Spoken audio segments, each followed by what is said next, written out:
Now I request Nazima Rao sir to speak few words.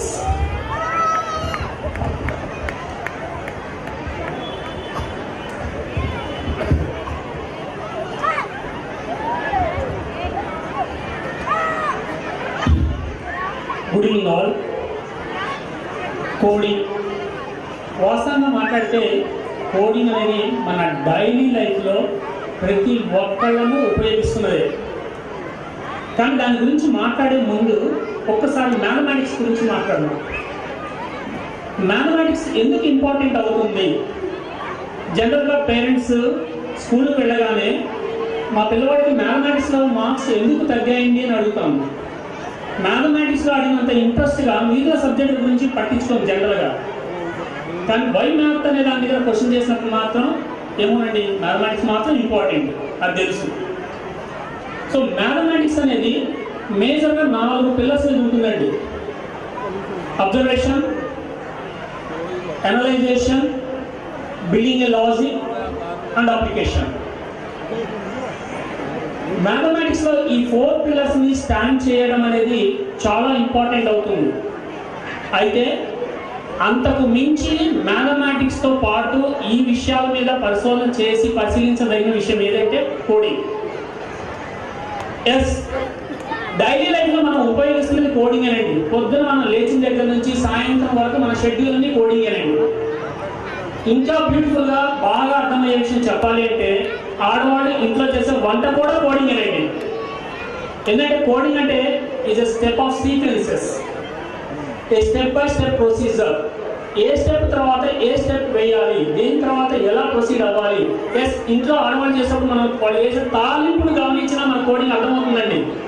A item తర్వాత ఏ ingredient తర్వాత దేనిని ఎప్పుడు ఎంత మోతాదులో వేయాలి అనేది క్యాల్కులేట్ చేయడమే కోడింగ్ యొక్క ఇంపార్టెన్స్. ఈరోజు సాఫ్ట్వేర్ ఎంప్లాయీస్ మాత్రమే ప్రోగ్రామింగ్ లాంగ్వేజెస్ అనుకునే చోట కోడింగ్ అంటే not only for software employees. మీరు ఏ ఫీల్డ్లోకి వెళ్ళినా టెక్నాలజీ అనేది మేజర్ రోల్ అవుతున్న చోట దాని వెనక ఉన్నటువంటి ప్రోగ్రామింగ్ స్కిల్స్ ఏంటి, స్టెప్ బై స్టెప్ ప్రొసీజర్ ఏం జరుగుతుంది అనే విషయాన్ని మనం గమనించాలంటే స్కూల్ స్టూడెంట్స్ కోడింగ్ నేర్చుకోవడం అనేది చాలా ఇంపార్టెంట్ అవుతుంది. ఇది నా మాట కాదండి. New education policy, national education policy 2020 central government చాలా క్లియర్గా దేశవ్యాప్తంగా పరిశీలించి ఎంతో మంది అభిప్రాయాలు తీసుకున్న తర్వాత కోడింగ్ యొక్క ఇంపార్టెన్స్ని స్కూల్ లెవెల్ నుంచి ఇంట్రడ్యూస్ చేయకపోతే ఫ్యూచరిస్టిక్ స్కిల్స్ దెబ్బతింటాయి అన్న ఉద్దేశంతో కోడింగ్ని ఇంట్రడ్యూస్ చేయమని చెప్పి సెంట్రల్ గవర్నమెంటే ఇనిషియేట్ చేయడం జరిగింది. సో దాంట్లో పార్ట్గా మేము చేసినటువంటి ఒక చిన్న ప్రయోగం ఏంటి అంటే కోడింగ్ని పిల్లలకి తీసుకువెళ్ళాలి అంటే C++, జావా, పైథాన్ అని చెప్పి పేరు చెప్పడం కాదు.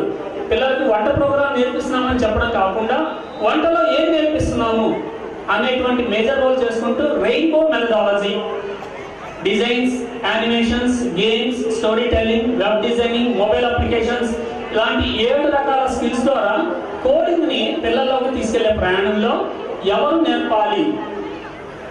Computer teachers, B Tech teachers, sorry ఎవరిని నేను తప్పు చేయడం లేదు, కానీ స్కూల్లో చెప్పే టీచర్స్ ఎస్పెషల్లీ మ్యాథమెటిక్స్ టీచర్స్ కనుక కోడింగ్ని కనుక నేర్పించడం మొదలు పెడితే స్టూడెంట్స్కి చాలా బాగా నేర్పించగలుగుతాము అనేటువంటి ఇనిషియేషన్ తీసుకుంటే బ్యూటిఫుల్గా మన శ్రీత్రివేణి స్కూల్లో not only maths teachers sir, A subject teachers అయినా సరే మేము కోడింగ్ చెప్పి చూపిస్తాము అని చెప్పి మన ముందుకు వచ్చాడు.